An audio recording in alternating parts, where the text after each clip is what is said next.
नमस्कार दोस्तों, मैं हूं स्वाति और आ गई हूं मैं आज एक नए वीडियो के साथ। दोस्तों, आज के वीडियो में हम बात करने वाले हैं ग्लोबल वार्मिंग के बारे में। ग्लोबल वार्मिंग क्या है, हम पर इसका क्या असर होता है और भी इससे कई जुड़ी इंफॉर्मेशन है जो आज की इस वीडियो में मैंने शेयर की है। तो पूरी जानकारी के लिए बने रहे वीडियो के अंत तक। एटमॉस्फेयर यानी कि वायुमंडल में ग्रीन हाउस गैसों की हाई कॉन्सेंट्रेशन अर्थ पर ज्यादा गर्मी बढ़ाने के लिए जिम्मेदार है।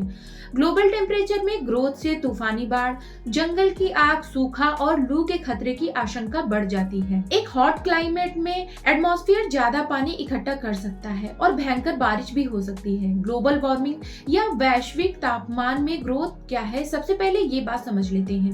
ग्लोबल वार्मिंग इंडस्ट्रियल रेवोल्यूशन के बाद जो एवरेज ग्लोबल टेम्परेचर में ग्रोथ को दिखाता है, 1880 के बाद वो एवरेज ग्लोबल टेम्परेचर में लगभग 1 डिग्री सेल्सियस ग्रोथ हुई है। ग्लोबल वार्मिंग एक अनगोइंग प्रोसेस है। साइंटिस्टों को डाउट है कि 2035 तक एवरेज ग्लोबल टेम्परेचर 03 से 07 डिग्री सेल्सियस तक बढ़ सकता है। ग्लोबल वार्मिंग के क्या कारण है, ये सवाल भी मैटर करता है। कुछ गैसों जैसे कि कार्बन डाइऑक्साइड और मीथेन अर्थ के क्लाइमेट में सूरज की गर्मी को अपने अंदर रोकती है और ग्रीन हाउस गैसों GHG एटमॉस्फेयर में नेचुरली मौजूद है। Human activities specially electric vehicles, factory और घरों में फॉसिल फ्यूल यानी कि कोयला, नेचुरल गैस और तेल के जलने से कार्बन डाइऑक्साइड और कई तरह की ग्रीन हाउस गैसों को एटमॉस्फेयर में छोड़ा जाता है। पेड़ों को काटने से लेकर और कई तरह की एक्टिविटीज भी ग्रीन हाउस गैसों में इमिशन करती हैं।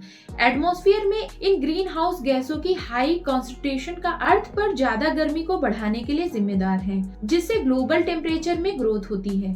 क्लाइमेट साइंटिस्ट मानते हैं कि ग्लोबल वार्मिंग के पीछे ह्यूमन एक्टिविटी मेजर रीजन है। क्या क्लाइमेट चेंजेस ग्लोबल वार्मिंग से अलग है, इसके बारे में भी समझ लेते हैं। Environmental and energy study institute के हिसाब से क्लाइमेट चेंजेस और ग्लोबल वार्मिंग का यूज अक्सर एक दूसरे के लिए किया जाता है, लेकिन क्लाइमेट चेंजेस मोटे तौर पर एवरेज वेदर जैसे कि temperature, rain, humidity, atmosphere process, sea temperature etcetera में लगातार चेंजेस के लिए जाना जाता है, जबकि ग्लोबल वार्मिंग अर्थ के एवरेज ग्लोबल टेम्परेचर में ग्रोथ करने के लिए जाना जाता है। ग्लोबल वार्मिंग का खतरा मौसम, तूफान, लू, सूखे और बाढ़ से क्या लेना देना है, इस सवाल का भी जवाब जान लेते हैं। ग्लोबल टेम्परेचर में ग्रोथ से तूफान, बाढ़, जंगल की आग, सूखा और लू के खतरे की आशंका बढ़ जाती है। गर्म क्लाइमेट में एटमॉस्फेयर ज्यादा पानी इकट्ठा कर सकता है और बारिश भी कर सकता है, जिससे बारिश के पैटर्न में बदलाव हो सकता है। बढ़ी हुई बारिश से खेती को क्या फायदा, ये सवाल भी बहुत बड़ा है। बढ़ी हुई बारिश से खेती को फायदा हो सकता है, लेकिन एक ही दिन में ज्यादा तेज तूफान के रूप में बारिश होने से फसल के बुनियादी ढांचे को काफी नुकसान भी हो सकता है और इफेक्टेड एरिया में लोगों को भी नुकसान पहुंच सकता है। ग्लोबल वार्मिंग के कारण समुद्री सतह का टेम्परेचर भी बढ़ जाता है, क्योंकि अर्थ के एटमॉस्फेयर में ज्यादा गर्मी समुद्र ऑब्जर्व कर लेता है।